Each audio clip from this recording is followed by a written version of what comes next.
So now students, I am going to explain the middle course and the landforms made by the middle course of the river. तो आपको पता है middle course मैंने आपको बताया था कि जब रिवर प्लेन में एंटर करती है तब उसका मिडिल कोर्स शुरू होता है. ठीक है, तो यहाँ पे जो मिडिल कोर्स में जब रिवर होती है तो वो बहुत सारे लैंडफॉर्म्स ऐसे बनाती है जो कि बहुत ही ज्यादा फर्टाइल होते हैं.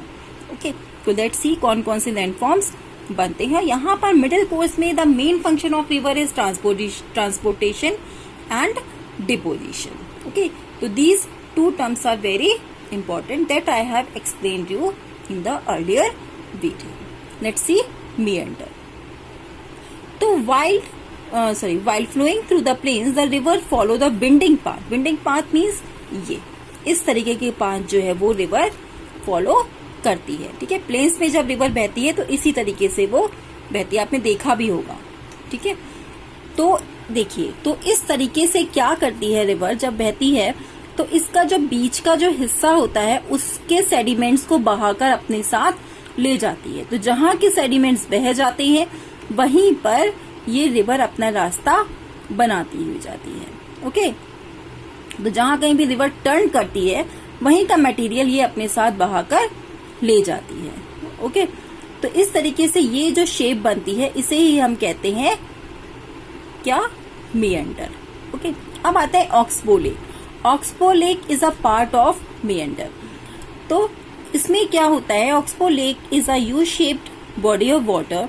It is formed when a wide meander और loop gets cut off from the main river resulting in a separate body of water. तो यहाँ से क्या होता है कि जैसे कि ये रिवर जा रही है, अब इतना हिस्सा जो है वो वहां से कट गया. अब रिवर जो है वो यहाँ से कट कर सीधे इधर की तरफ बह गई. ठीक है, ये हिस्सा कट गया, ऐसे ये हिस्सा कट गया. तो यहाँ से जो लेक फॉर्म होती है उसे हम कहते हैं ऑक्सबो लेक. इसका जो शेप है वो ऑक्सबो की तरह होता है, इसीलिए इसको हम ऑक्सबो लेक कहते हैं. Okay, now come to the flood plains. Flood plains क्या होते हैं? Flood plain is a flat land bordering a river and made of sediments deposited during floods. Okay, flood के दौरान क्या होता है, जब रिवर में बहुत ज्यादा पानी बढ़ जाता है तो फ्लड आती है. तो फ्लड के दौरान क्या होता है, जो सेडिमेंट्स होते हैं वो रिवर वहीं पे डिपॉजिट कर देती है और उससे जो बेसिकली वो जो फ्लड प्लेन्स होते हैं वो बहुत ही ज्यादा फर्टाइल भी होते हैं और वहां पे फ्लड भी बहुत ज्यादा आती है. ओके, चलिए अब आगे बढ़ते हैं हम. लीव्स क्या होता है, ये तब बनते हैं जब रिवर ओवरफ्लो कर जाती है इसके बैंक से और जो सेडिमेंट्स होते हैं वो यहीं पे पास में इकट्ठा हो जाते हैं. तो ये थोड़ा सा एरिया जो है वो ऊपर की तरफ उठ जाता है और ये रिवर है, ये आपका थोड़ा सा एरिया ऊपर की तरफ उठ जाता है, इसी को हम कहते हैं लीव्स. ओके, चलिए अब बढ़ते हैं हम आगे अपने लोअर कोर्स की तरफ. लोअर कोर्स क्या है, जब रिवर सी में मर्ज होने जा रही होती. हर रिवर या तो भाई इंडिया की, मैं इंडियन रिवर्स की बात करूं तो या तो वो बंगाल की खाड़ी में गिरती हैं या फिर वो खंबात की खाड़ी में गिरती हैं या फिर वो अरेबियन सी में मिलती हैं. ओके, तो कहीं ना कहीं वो मिलती जरूर है. तो जब रिवर अपने फाइनल डेस्टिनेशन पे पहुंचती है तो उसको हम कहते हैं माउथ ऑफ द रिवर. जहां से वो निकल के जाती है उसको हम कहते हैं माउथ ऑफ द रिवर. ठीक है, और उसी कोर्स को हम कहते हैं लोअर कोर्स. ओके, चलिए, तो इससे हम क्या क्या बनता है. देखिए, डेल्टा बनता है जब रिवर बिल्कुल इसमें मिलने जा रही होती है, समुद्र पे मिलने जा रही होती है, तब ये बनाती है डेल्टा, यानी कि जो आसपास का एरिया है वो ट्रायंगुलर शेप हो जाता है. ओके,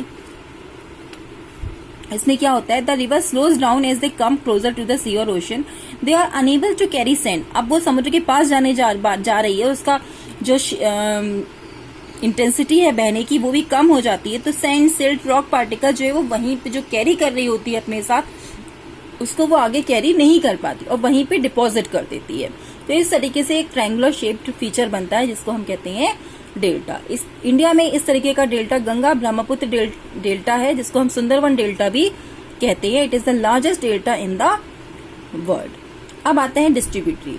डिस्ट्रीब्यूटरी क्या होता है, ये स्मॉल रिवर स्ट्रीम्स होती हैं। जब रिवर जो है वो आगे बढ़ती है माउथ की तरफ, अपने फाइनल डेस्टिनेशन की तरफ, तो रिवर कई पार्ट्स में डिवाइड हो जाती है, ठीक है। उन्हीं रिवर्स को हम कहते हैं डिस्ट्रीब्यूटरीज, जो कि उनके बहुत ही स्मॉलर, ये मेन रिवर है और ये अलग अलग उसमें डिवाइड हो गई, इसको हम कहते हैं distributaries. Okay, now come landforms made by the sea wave. तो I will explain it in the earlier video. तो now I am going to explain landforms made by glacier. तो इससे बनती है आपकी यू शेप्ड वैली।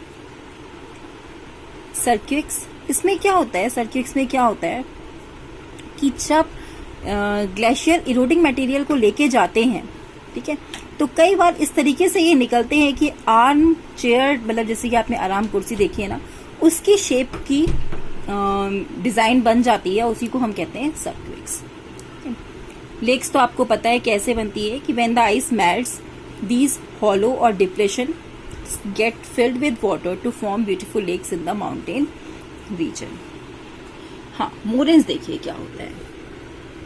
इसमें क्या होता है कि जब वेदर या क्लाइमेट की वजह से ग्लेशियर मेल्ट होता है, ठीक है, ग्लेशियर नदी के रूप में बहता है या मेल्ट होता है, on flowing down on a valley, it cannot carry any more masses of debris or sand with it, and it deposit to them where it is, ठीक है, जहाँ पे होते वहीं पे ये सैंड और डेब्रिस के मैसेस को वहीं पे डिपॉजिट कर देता है। तो इससे क्या होता है, एक रिजिस टाइप के बन जाते हैं, माउंट्स टाइप के बन जाते हैं, इसी को हम कहते हैं moraines. Okay, now landforms made by the wind. अब मशरूम रॉक देखिए कितनी खूबसूरत लग रही है। Wind can carry more sand at lower levels so that erode the lower part of the rocks more than the upper parts। मतलब lower parts को ज्यादा वो करती है बजाय अपर पार्ट्स के। तो इससे क्या होता है, this result in rocks which are narrow, base से तो नैरो होती हैं और ऊपर की तरफ जो टॉप है इनका वो काफी वाइड हो जाता है। तो इस तरीके से जो रॉक्स बनती हैं उनको हम कहते हैं मशरूम रॉक्स, क्योंकि इनका शेप जो है वो मशरूम रॉक्स की तरह है। ये बेसिकली डेजर्ट रीजन में बनती हैं, जैसे कि सहारा डेजर्ट। नाउ नेक्स्ट है आपका सैंड ड्यून्स। आपने देखा होगा कि रेगिस्तान में क्या होता है, जब रेत बहुत तेज हवा चलती है तो रेत के जो है बड़े बड़े काफी ज्यादा मात्रा में रेत जो है वो दूसरी जगह पे जाके जमा हो जाती है। तो इस तरीके से ये जो बनते हैं उन्हें हम कहते हैं सैंड ड्यून्स। ओके, लोएसिस बहुत अच्छा एग्जाम्पल है लोएसिस का, चीन का टकला मकान बहुत अच्छा एग्जाम्पल है लोएसिस का। इसमें क्या होता है, जो if the grains of sand are very fine and light, the wind carries it over a very long distances, और उसको पूरे में बिछा देती है, ठीक है। सैंड के जो ग्रेन्स होते हैं जब बहुत फाइन और बहुत लाइट होते हैं तो विंड उनको काफी दूर तक लेके जा पाती है और उनको पूरी प्लेन्स की तरह बिछा देती है। जैसे प्लेन्स में घास बिछी हुई होती है, वैसे रेगिस्तान में इस तरीके के प्लेन्स बन जाती हैं। तो उसी को हम कहते हैं loess plains. So this is chapter 4 in geography. I will explain you chapter 5 in the next video. Thank you. Now chapter 4 is completed.